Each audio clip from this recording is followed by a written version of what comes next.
What's up, Dirty Birds fans? Welcome into Falcons Today by Chat Sports. My name is Moose, coming at you because ESPN confirming what Atlanta Falcons fans have kind of been privy to already. If you remember, about a month ago, I touched on this exact story that Kirk Cousins is expected to be released by Atlanta. Now, again, if you're sitting here thinking to yourself, well, we knew this already, Moose. Why are we making a video on it?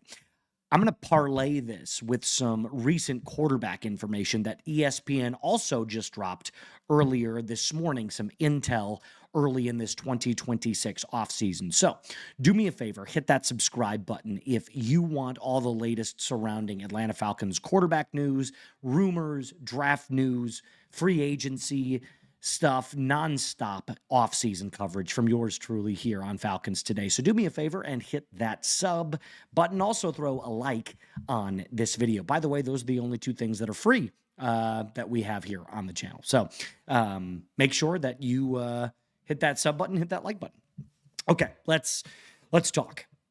So again, we already knew the Atlanta Falcons from multiple sources around Atlanta that Kirk Cousins was set to be released. So the fact that Adam Schefter came out and kind of doubled down on that is nothing surprising, right? We're not sitting here and, kind of saying, oh my God, this is, the sky is falling news. This is very, very much exactly what we thought was going to happen with the Kirk Cousins situation. But there's an interesting twist now. Beforehand, we were not sure what kind of backup quarterback option the Atlanta Falcons would explore, because obviously this kind of leans into the idea that Michael Penix Jr. will be your starting quarterback if he is available week one. Don't get it twisted, though. The Atlanta Falcons will add another quarterback to this team. I absolutely believe they will, whether that's in free agency, whether they make a trade, whether that's in the draft.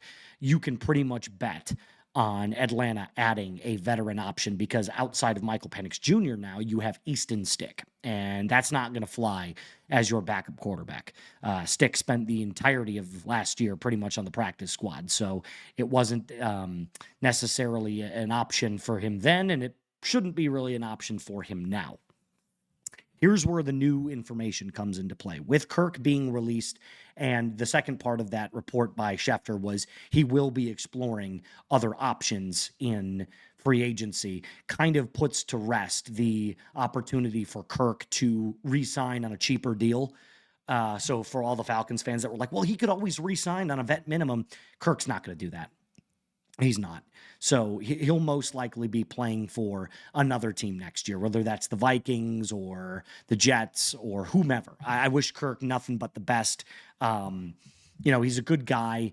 He's a good quarterback. He's not elite. He's not great. He's much older now, going to be 38 years old. So Kirk's, just trying to live out the last couple of years that he's got left in the NFL before he considers retirement.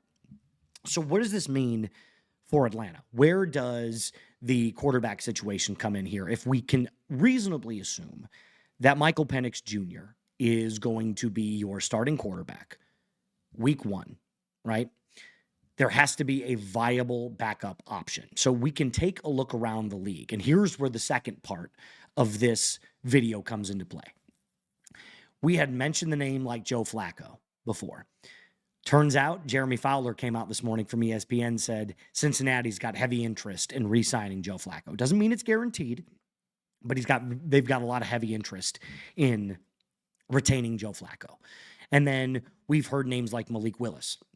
Turns out the two teams that are heavy pushing for Malik Willis are the Arizona Cardinals and the Miami Dolphins. And I would most likely believe that they would go in Miami, because Jeff Hafley, who was the former Green Bay defensive coordinator, has spent a lot of time recently with Malik Willis. So it does reasonably assume that he would pair up with Hafley in free agency. So you can kind of pick apart different quarterbacks that are probably not going to end up with the Falcons. And then there's a new name that has kind of been reported as linked to the Falcons as a backup. And I'm going to read this to you so you don't think that this is Moose just making something up.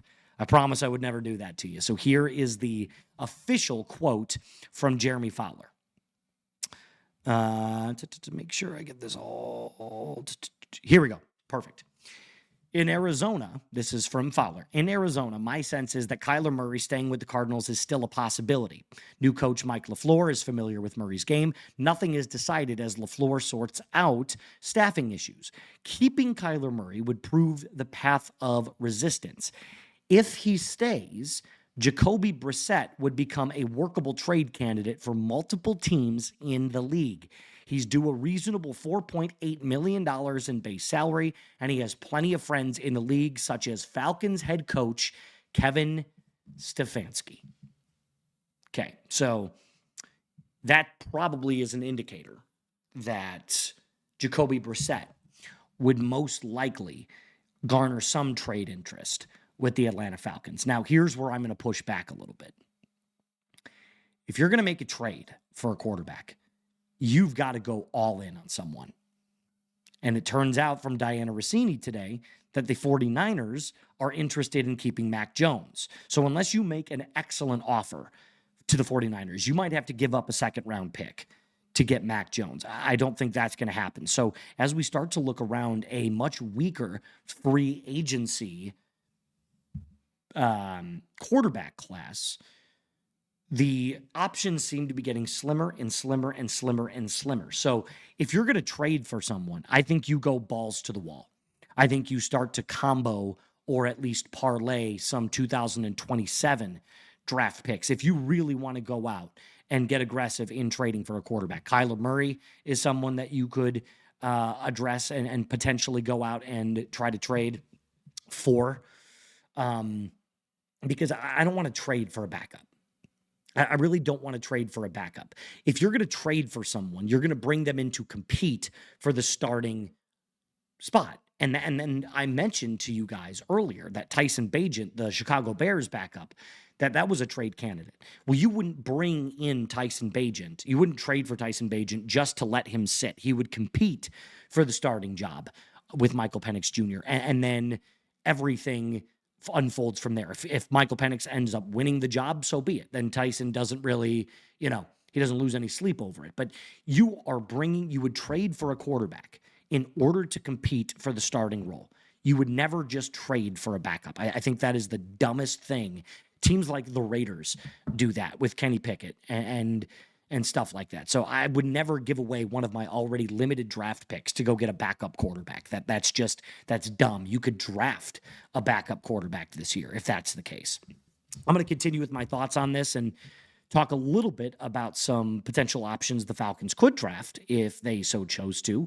But first, I got to tell you about my friends over at Factor Meals. My guys, listen, Factor is the place to be if it is 2026 and you still find yourself with very little time to cook, no energy. Factor doesn't ask you to meal prep or follow recipes. It just removes the entire problem. 2 minutes, real food, done.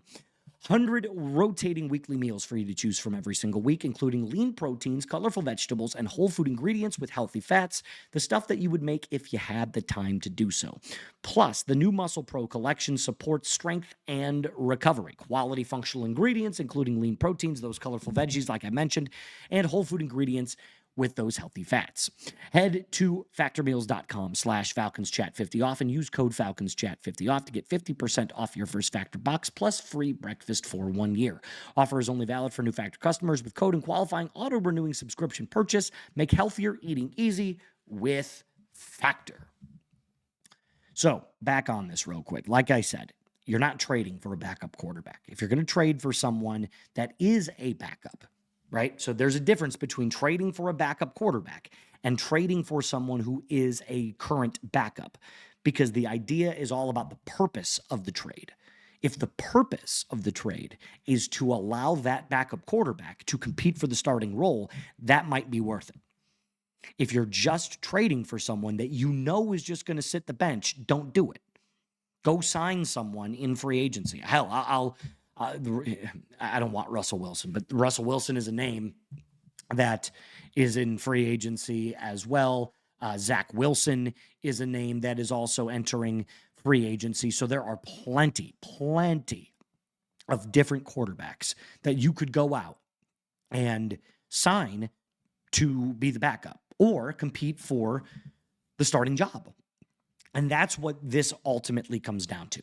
If we believe that Michael Penix Jr. has a limited time now as the Atlanta Falcons quarterback, if he's got a limited time to showcase what his ability is, then you've got to find somebody sooner rather than later to take that place, because I can guarantee you Kevin Stefanski's leash is not going to be 3 to 4 seasons long. It's going to be what Raheem's was.